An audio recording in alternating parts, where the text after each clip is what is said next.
اللہ کے نبی نے فرمایا انا من الحسین والحسین منی، اس کا ترجمہ کیا ہے؟ اللہ کے نبی نے کہا حسین مجھ سے ہے اور میں نبی نے آکھیا میں حسینی ہاں۔ اللہ کے نبی نے کی آکھیا ہے تے تسی بھی بولو اسی کی ہاں۔ اچھا، ان کو اشتباہ کہاں سے ہو گیا؟ صحیح بخاری کے اندر یہ حدیث فاطمہ رضی اللہ عنہ کے بارے میں موجود ہے، اور ایک اور صحابی ہیں ان کے بارے میں مسلم کے اندر حدیث موجود ہے، جلیبیب، اور اشعریین جو ابو موسیٰ اشعری کا قبیلہ ہے ان کے بارے میں بخاری کے اندر حدیث موجود ہے جو ہم جواب کے اندر ذکر کرتے ہیں۔ ترمذی میں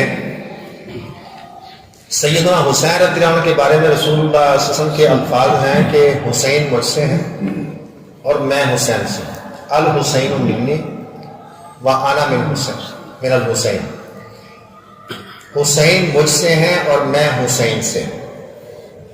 اس کا ترجمہ کیا کر لیا کہ نبی صلی اللہ علیہ وسلم نے فرمایا کہ میں حسین نہیں ہوں۔ لا الہ الا اللہ، غلط معنی۔ کیا بیٹوں نے، بچوں نے باپ کی طرف منسوب ہونا ہوتا ہے یا باپ نے بیٹے کی طرف منسوب ہونا؟ امتی نے نبی کی طرف نسبت کرنی ہے یا نبی نے امتی کی طرف نسبت کرنی ہے؟ اس کو ذرا ہم اس طرح سمجھیں۔ قرآن مجید میں یہود و نصارہ کے بارے میں اللہ تعالیٰ نے فرمایا، انہوں نے کیا کہا؟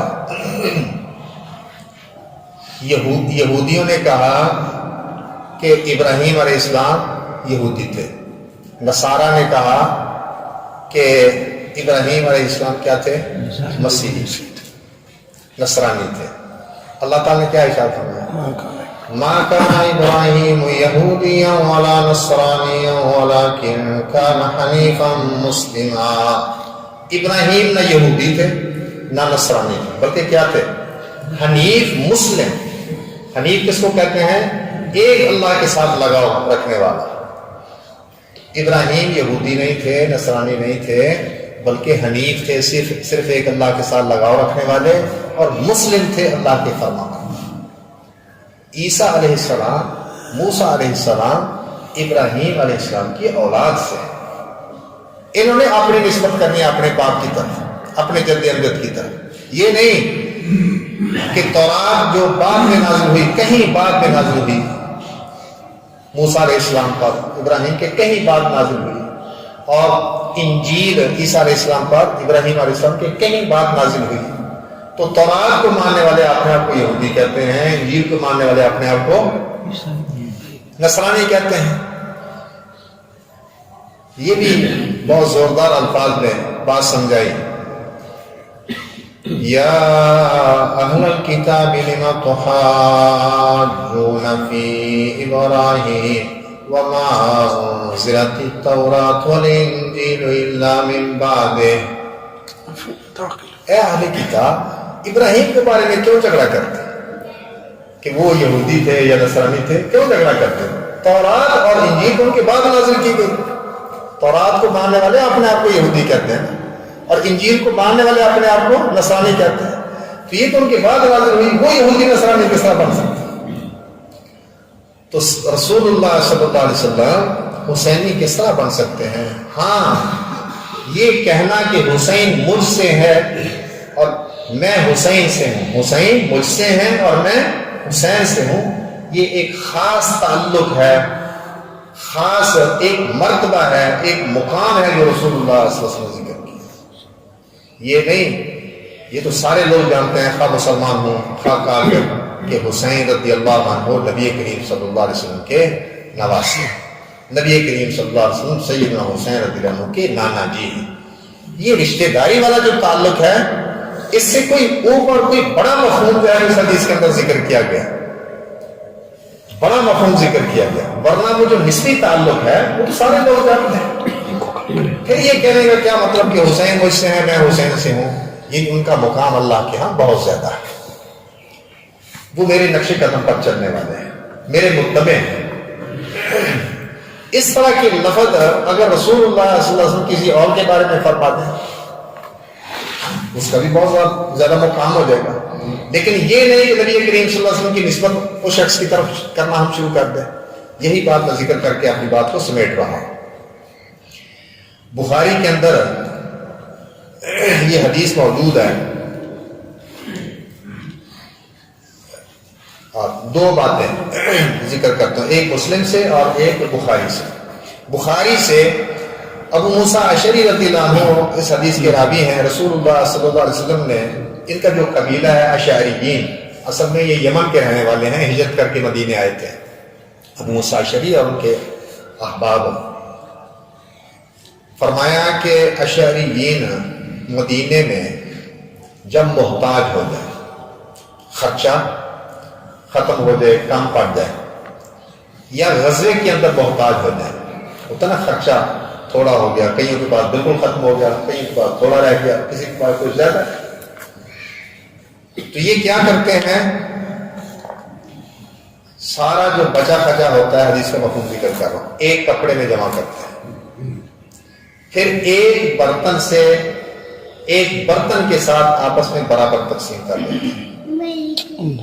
تو وہ مجھ سے فہم منی و انا منہم او کما، تو یہ مجھ سے ہیں اور میں ان سے ہوں۔ کیا مطلب ہے حدیث کا؟ یعنی مدینے میں رہتے ہوئے اشعریین کے جو گھر ہیں، کسی گھر میں بالکل ختم ہو گیا غلہ، کسی گھر میں کوئی ٹوپا ہے، کسی گھر میں کوئی دو ٹوپے بھی باقی ہیں، کسی کے گھر میں کوئی گڈو بھی ہو سکتی ہے، کیا کرتے ہیں وہ سارا جو بچا کھچا ہوتا ہے ایک کپڑے کے اندر جمع کرتے ہیں، پھر سارے گھروں میں ایک برتن کے ساتھ جاتا ہے برابر۔ اگر ٹوپا مل رہا ہے تو پھر ٹوپا ہی مل رہا ہے، خاص کوئی خالی ہاتھ آیا تھا، کوئی گٹو لے کر آیا تھا، کوئی دو ٹوپے لے کر آیا تھا، لیکن جب مل رہا ہے تو پھر برابر سب کو مل رہا ہے۔ یہ اچھی خصلت ان کی جو ہے، اچھی عادت نبی کریم صلی اللہ علیہ وسلم کو پسند آئی۔ غزوے کے اندر بھی اس طرح وہ کرتے ہیں، یعنی کسی کے پاس کوئی کھجور ہے، کسی کے پاس کوئی منقع ہے، کسی کے پاس کوئی اور چیز ہے، پنیر یا کوئی اور چیز، کسی کے پاس ختم ہو گیا، کسی کے پاس تھوڑا رہے، کسی کے پاس تھوڑا زیادہ ہے، سارے ایک کپڑے کے اندر جمع کرتے ہیں۔ پھر ایک برتن کے ساتھ جتنا سب کو مل رہا ہے، ایک برتن کے ساتھ سارے برابر آپس میں تقسیم کرتے ہیں۔ تو یہ مجھ سے ہیں اور میں ان سے ہوں۔ اب کوئی کہے کہ نبی کریم صلی اللہ علیہ وسلم نے چونکہ ابو موسیٰ اشعری رضی اللہ عنہ کے قبیلے کے بارے میں یہ بات فرمائی ہے کہ میں ان سے، وہ مجھ سے ہیں اور میں ان سے ہوں، تو نبی صلی اللہ علیہ وسلم اشعری تھے۔ کوئی کہے کہ نبی صلی اللہ علیہ وسلم فرمایا کہ میں اشعری ہوں، یہ معنی نہیں، یہ غلط معنی ہے۔ اسی طرح مسلم کے اندر حدیث ہے ابو برزہ اسلمی رضی اللہ عنہ سے، ایک صحابی ہیں رسول اللہ صلی اللہ علیہ وسلم کے، جن کا نام ہے جلیبیب۔ شکلیں صورتیں اللہ تعالیٰ نے بنائی ہوئی ہیں، کوئی خوبصورت ہے تو کوئی زیادہ خوبصورت ہے اور کوئی بہت زیادہ خوبصورت ہے، لیکن اللہ شکلیں صورتیں نہیں دیکھتا، اللہ دل دیکھتا ہے، اعمال دیکھتا ہے۔ لوگ شکلیں صورتیں دیکھتے ہیں۔ کوئی رشتہ اس آدمی کو نہیں دینے کے لیے تیار تھا، نبی کریم صلی اللہ علیہ وسلم کی سفارش پر رشتہ اس کو مل گیا تھا، شادی اس کی ہو گئی تھی۔ ایک جنگ کے موقع پر غنیمت آ گئی، فتح ہو گئی، نبی کریم صلی اللہ علیہ وسلم نے فرمایا حل تفقدون من احد، کیا کسی کو گم پاتے ہو؟ کوئی ایسا شخص ہو جو تمہیں نظر نہ آ رہا۔ فتح بھی مل جائے تو کئی ساتھی اپنے شہید ہو جاتے ہیں، کوئی گرفتار بھی ہو سکتے ہیں۔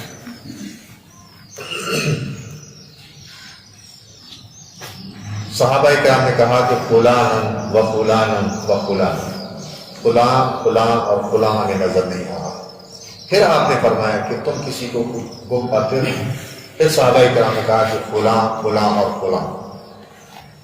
پھر آپ نے پوچھا کہ کسی کو گم پاتے ہو؟ صحابہ کرام نے کہا کہ نہیں، اور کوئی شخص نہیں۔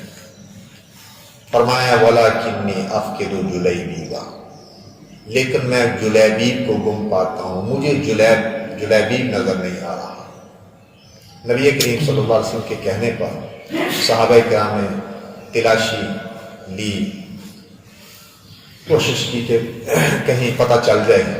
اخیر ان کا جسد جو ہے، جسم ایک جگہ پر مل گیا۔ ان کے ساتھ، ان کے جسم کے ساتھ 7 لاشیں کفار کی پڑی ہوئی تھی۔ بتایا آقا نبی کریم صلی اللہ علیہ وسلم کو. نبی کریم صلی اللہ علیہ وسلم اس جگہ پر تشریف لے آئے. فرمایا قتل سبعۃ ثم قتلوا او کما قال، اس نے 7 آدمی کو قتل کیا، پھر ان کافروں نے اس کو شہید کر دیا. تو یہ مجھ سے ہے اور میں اس سے ہوں، تو یہ مجھ سے ہے اور میں اس سے ہوں. ایک دفعہ نہیں 2 دفعہ لفظ فرمایا. پھر ان کے لیے قبر کھودی گئی. نبی کریم صلی اللہ علیہ وسلم نے ان کے جسم مبارک کو اپنے بازوں پر رکھ لیا. کوئی پھٹا، کوئی چارپائی، کوئی ایسی چیز موجود نہیں. سید دو عالم محمد رسول اللہ صلی اللہ علیہ وسلم کے بازو اس کے لیے چارپائی کا کام دے گئے. آپ نے اپنے بازو پر اسے اٹھایا ہوا ہے، قبر کھودی گئی، دفنایا گیا. نبی کریم صلی اللہ علیہ وسلم کے یہ الفاظ سیدنا جلیبیب رضی اللہ عنہ کے بارے میں، جن کو کوئی رشتہ دینے کے لیے تیار نہیں تھا، لیکن اپنی نسبت اس کے ساتھ کیا فرمائی؟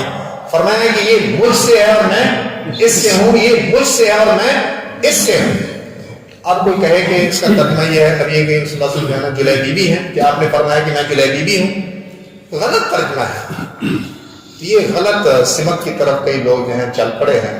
یہ نہیں سمجھتے کہ اس کا فائدہ کس کو پہنچ رہا ہے. کیا ہم اہل بیت کے منکر ہیں؟ اپنے ایمان کا بیڑا غرق کرنا ہم نے اہل بیت کے بارے میں کوئی بات کر کے. ہم تو سارے صحابہ کرام کو اپنی آنکھوں کا تارا سمجھتے ہیں. ان کا تعلق اہل بیت کے ساتھ ہو، دیگر صحابہ کرام ہوں، مہاجرین ہوں، انصار ہوں، کوئی اور صحابی، وہ ساری ہماری آنکھوں کے تارے ہیں، ہمارے احترام کے مستحق ہیں. اور ہم ان کا احترام بجا لا کر ان کی عظمت بیان کر کے انشاءاللہ ہم امید رکھتے ہیں کہ اللہ تعالیٰ ہمارے درجات بلند کرے. اور کسی کے بارے میں ذرا کوئی لفظ ایسا بول کر کے جس سے جو ہے تنقید کا پہلو نکلتا ہو، ہم اپنے ایمان کو خراب کریں گے. تو یہ معنی بالکل نہیں ہے کہ نبی کریم صلی اللہ علیہ وسلم فرمایا کہ میں حسینی ہوں. نہیں، اگر حسینی والا معنی نکلتا ہے تو پھر یہ بھی کہو کہ نبی کریم صلی اللہ علیہ وسلم فرمایا کہ میں اشعری ہوں، نبی صلی اللہ علیہ وسلم فرمایا کہ میں جلیبی بھی. یہ معنی نہیں. یہ خاص تعلق ہے کہ یہ لوگ اللہ کے ہاں بہت مقرب ہیں، بہت زیادہ مقام ہے ان کا. تو اللہ تعالیٰ ہمیں جو صحیح لائن ہے، وسطیت والی، اعتدال والی، نہ غلو والی نہ افراط والی، ہمیں اللہ تعالیٰ اس سے بچائے. اور جو دین وسط ہے، دین اسلام، کنتم خیر امہ، یہ جو ابھی میں نے آیت پڑھی، وَكَذَلِكَ جَعَلْنَاكُمْ أُمَّةً وَسَطًا. اللہ تعالیٰ ہمیں امت وسط پر ہی رکھے اور غلو اور افراط تفریط والے مسلک سے اور اس موقف سے ہمیں بچا کر رکھے.